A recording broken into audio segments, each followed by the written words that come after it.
कहते हैं कुछ कहानियां वक्त के साथ नहीं मिटती। ये भी उन्हीं में से एक है। लगभग 150 साल पुरानी कहानी, मेरे ससुर जी के दादाजी के ज़माने की कहानी। असम के एक ऐसे गांव की जहां आज बड़े बड़े बंगले बने हुए हैं, पर कभी वहां घना जंगल हुआ करता था। न पक्की सड़क थी, न बिजली की रोशनी। शाम ढलते ही लोग अपने घरों में बंद हो जाते थे। रात को शेर की दहाड़ सुनाई पड़ती थी और हाथियों का निकलना तो आम बात थी। इसी जंगल के बीच था एक बड़ा सा घर, मेरा ससुराल। वो था मेरे ससुर जी के दादाजी का घर, एक पुराना बड़ा सा मकान, घने जंगल के बीच अकेला खड़ा। उन्हीं दिनों उनकी शादी फिक्स हुई थी असम के एक दूर के गांव में। दुल्हन के पिता बड़े ज्ञानवान और समझदार आदमी थे। जब वो अपनी बेटी का होने वाला ससुराल देखने आए तो सोचने पड़ गए। घर के आसपास सिर्फ जंगल ही जंगल था। रात को शेर की दहाड़ भी सुनाई पड़ती थी और हाथियों का निकलना तो आम बात थी। उन्हें बस एक ही चिंता थी, बेटी यहाँ कैसे रहेगी। कहते हैं उनको तंत्र विद्या का भी ज्ञान था। वो भूत पिचास डायन को बड़े आराम से अपने कब्जे में कर लेते थे, मतलब उनको अपना गुलाम बना लेते थे। तो दहेज में उन्होंने 3 डायन देने का फैसला किया, ताकि उनकी बेटी की रक्षा भी हो और घर का काम भी उसे खुद ना करना पड़े। रक्षक डायने। मेरे ससुर जी की बड़ी बहन, जो अब इस दुनिया में नहीं है, बताया करती थी कि उन्होंने अपनी आंखों से उन डायनों को देखा है और उनके साथ बैठकर खाना भी खाया है। वो तीनों छोटी छोटी बच्चियों जैसी लगती थी, लगभग 5 साल की उम्र की, पर उनकी चोटी उनसे 3 गुना लंबी होती थी। इतनी लंबी कि जब वो चलती थी तो वो चोटी जमीन पर घसीटती हुई पीछे पीछे आती थी। और अजीब बात ये थी कि वो सब परिवार के साथ बैठकर खाना खाती थी, बिल्कुल इंसानों की तरह। पर उनमें एक अलग सी शक्ति थी। वो बहुत भारी सामान अपनी पीठ पर लाद कर आराम से चल लेती थी, जैसे उनके लिए कुछ भी मुश्किल ना हो। वो तीनों डायने हमेशा एक साथ ही रहती थी। उनमें से कोई भी कभी अलग नहीं होती थी। वो तीनों डायने देखने में बहुत प्यारी और मासूम लगती थी। उनका चेहरा बिल्कुल छोटी बच्चों जैसा था, मुस्कुराती हुई, शांत सी। वो कभी किसी को परेशान नहीं करती थी, बस अपना काम करती और समय पर खाना खाने आ जाती थी। घर में सब लोग मिलकर एक साथ खाना खाते और धीरे धीरे वो तीनों भी इस परिवार का हिस्सा बन गई थी। उनका सबसे बड़ा काम था जंगल से लकड़ियाँ काट कर घर लाना। सब कुछ शांत और अच्छा चल रहा था, लेकिन एक दिन ऐसा हुआ जिसने सब कुछ बदल दिया। एक दिन की बात है, कुछ बच्चे नदी के किनारे खेल रहे थे। उनमें से एक बच्चे ने कहा, चलो छुपन छुपाई खेलते हैं। सब मान गए और खेल शुरू हो गया। कोई पेड़ के पीछे छुप गया, कोई पत्थर के पीछे छुप गया, कोई घास के झुंड में घुस गया। उसी वक्त वो तीनों डायने जंगल से लकड़ी का गट्ठर पीठ पर लादे हुए आ रही थी। जब उनकी नज़र उन बच्चों पर पड़ी तो एक डायन के मन में एक शरारत सूझी। उसने लकड़ी का गट्ठर जमीन पर रखा और धीरे धीरे नदी के पास आ गई। वहाँ एक छोटा सा बच्चा था जो सबको ढूंढ रहा था। वो भू बोलकर सबको पकड़ने के मूड में था। डायन ने सोचा, जरा इसको डराकर मजा लिया जाए, पर शायद उसने खुद भी नहीं सोचा होगा इस मजाक का अंजाम क्या होगा। वो अचानक एक बड़े भयानक मेंढक के रूप में उसके सामने आ गई। बेचारा बच्चा इतना डरा कि उसके दिल की धड़कन ही रुक गई और वो वही नदी के पास चुपचाप गिर गया। उस छोटे से बच्चे की मौत ने पूरे घर को हिलाकर रख दिया।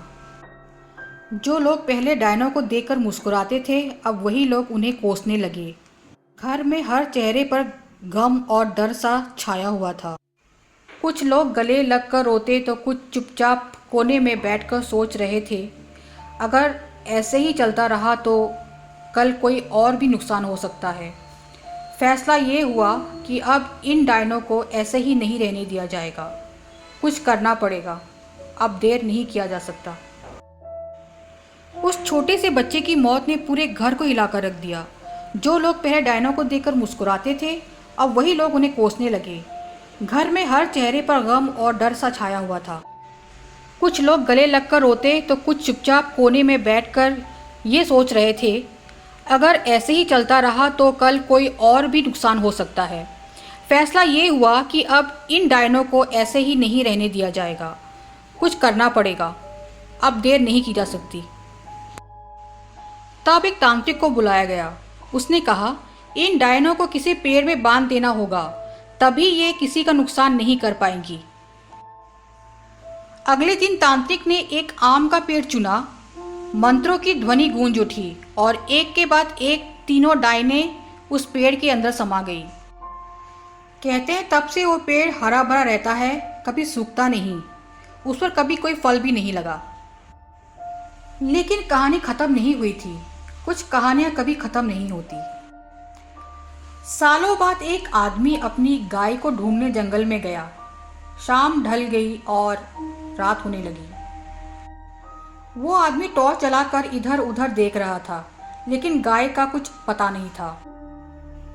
तभी उसने दूर से एक अजीब सी आवाज़ सुनी, जैसे कोई झुनझुना बजा रहा हो और उसके साथ में कोई पुरानी लोरी सी गा रहा हो। वो आवाज़ उसे खींच कर ले आई। जब वो करीब गया तो देखा वो उसी आम के पेड़ के पास खड़ा है।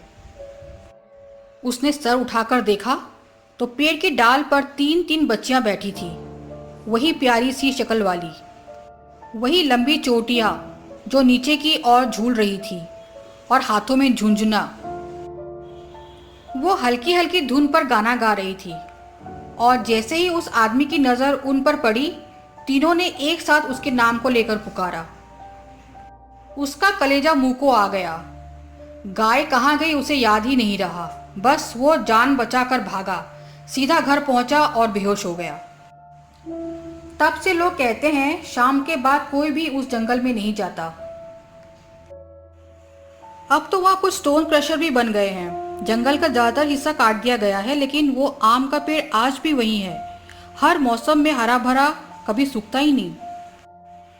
एक बार एक ट्रक ड्राइवर वहीं क्रशर पर रात में रुक गया। सुबह उसे जल्दी निकलना था, इसलिए सोचा यही ट्रक में सो जाता हूँ। रात का समय था, आधी रात बीत चुकी थी। तभी उसकी नींद एक अजीब सी झुंझुने की आवाज़ से खुल गई।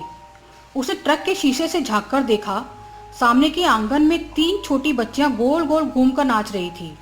उनकी लंबी चोटियां जमीन तक लहरा रही थी और झुंझुने की आवाज़ हवा में गूंज रही थी। ड्राइवर का शरीर कांपने लगा। उसने तुरंत कंबल ओढ़ लिया, आंखें बंद कर ली और पूरा बदन पसीने में भीग गया।